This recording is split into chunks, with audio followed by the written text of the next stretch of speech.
মাওলা তুই পাক, তুই গাফুরুর রাহিম, আর আমরা চির নাদান, চির গুনাহগার, মহাপাপী। আমরা জীবনে কত কোটি কোটি গুনাহ করছি, কোনদিনও আমাদের গুনার কোনো প্রতিশোধ তুমি নেও নাই হে মাওলা। আর আমাদের পিতা বাবা আদম আলাইহিস সালাম, যিনি তোমার কতই না পেয়ারা ছিল, বেহেশতের বুলবুল করে তুমি যাকে সৃষ্টি করছিলে, একটা আত্মা ভুল করছিল, তাও তুমি সহ্য করছিলে না।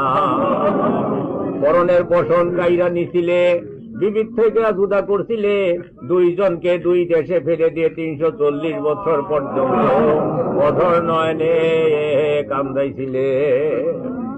আর জিন্দেগি ভর কতই না গুনাহ আমরা করছি, কোনদিনও আমাদের পরনের বসন তুমি কাইরা নেও নাই, আমাদের মুখের গ্রাসও তুমি বন্ধ করে দাও নাই, আমাদের নিঃশ্বাসকেও তুমি উল্টা পাল্টা করে দাও নাই, আমাদেরকে দেশান্তরে করে দাও নাই, আমাদেরকে দরিয়াতেও ডুবাইয়া দাও নাই, আমাদেরকে দুশ্মনের হাতেও ফেলে দাও নাই, কঠিন মুসিবতেও গ্রেফতার করো নাই।